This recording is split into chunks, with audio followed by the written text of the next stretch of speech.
Okay, let's travel back in time. The date is April 25th, 1953.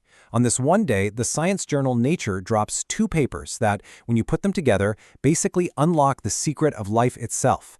They revealed the structure of DNA. This is an absolutely incredible story, so let's dive right in. You know, for decades, this was one of the biggest questions out there. I mean, think about it. How does life store its own instruction manual? Scientists knew there had to be some kind of molecule that carried all the plans for building and running an organism, right? A biological blueprint. But what did it look like? How on earth did it work? The answer, it turns out, was hiding in plain sight, right inside every single living cell. So, the scientific world was starting to zero in on this molecule called deoxyribonucleic acid. Yeah, let's just stick with DNA. They knew it was important, but its actual structure, a total mystery. People had tried to build models before 1953, but none of them really worked. The puzzle was just sitting there, unsolved. Now, in their now famous paper, James Watson and Francis Crick, well, they didn't pull any punches. They opened by saying that all the previous attempts to model DNA were, and this is a direct quote, unsatisfactory. And this wasn't just some academic trash talk. They had really specific, really solid scientific reasons for saying, nope, that's not it. So, why were those other models so unsatisfactory? Well, they were just full of major flaws. I mean, some people were proposing a three-chain structure that, chemically speaking, was just not going to happen. Others had atoms packed so tightly together it was physically impossible. And a big one was that they just didn't match the fuzzy pictures scientists were getting from X-rays. Basically, the shapes people were coming up with just didn't work in the real world. The whole field was kind of stuck. And then, along came Watson and Crick. They proposed something that they themselves called a radical departure from everything that came before. See, this wasn't just a tiny adjustment to an old idea. This was a completely new way of looking at the molecule of life. And here it is, their idea, the double helix. The easiest way to think about it is like a twisted ladder or a spiral staircase. Those two long, winding ribbons on the outside, that's the backbone, made of sugar and phosphate. And the rungs holding it all together, those are the pairs of bases, and they are absolutely crucial. And their model was so specific, so detailed. It wasn't just a vague shape. They described two chains twisting around each other, but, and this is key, running in opposite directions, kind of like a two-way street. The backbones are on the outside, acting like a shield for the important bases tucked away on the inside. And the whole thing has this perfect repeating pattern, making one full twist every 34 angstroms, which is a super, super tiny unit of length, perfect for this kind of molecular work. But really, the true genius of their model, its secret weapon, wasn't just the spiral shape. It was the incredibly simple, unbelievably elegant rule that explained exactly how those two strands held onto each other.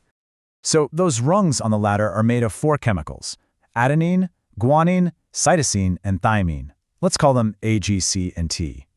The first big insight was that to keep the ladder the same width all the way down, a big base, a purine, had to pair up with a small base, a pyrimidine. But the truly revolutionary idea was which ones paired up. It was always adenine with thymine and guanine with cytosine. A with T, G with C. That's it. That beautiful simple rule is what holds the entire code of life together.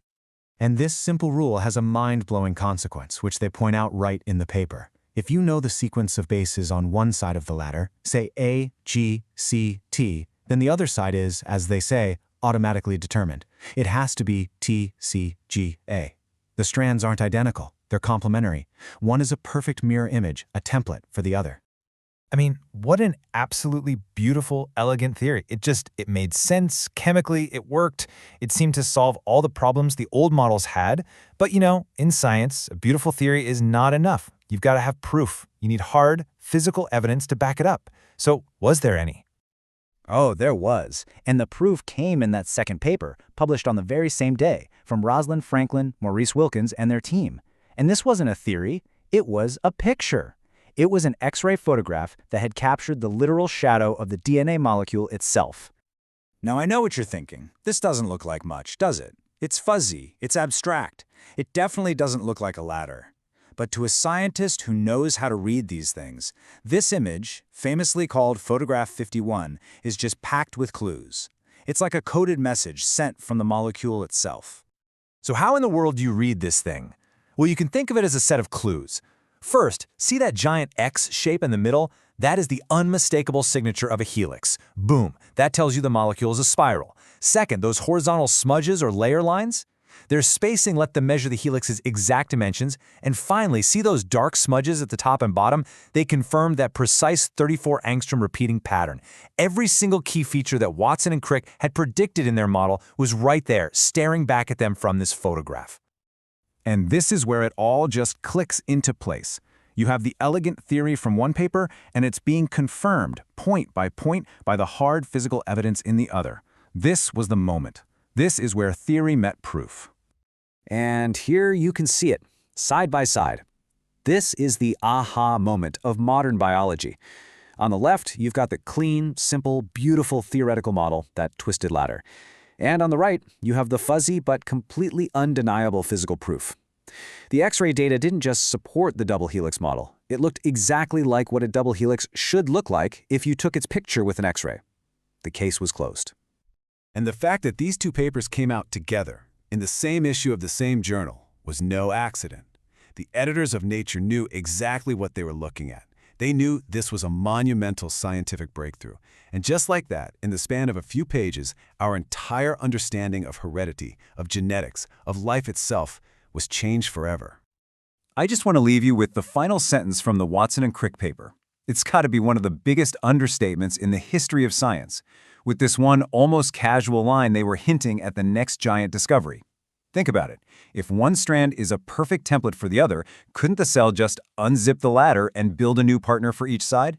Could this simple, elegant structure be the key to how life copies itself?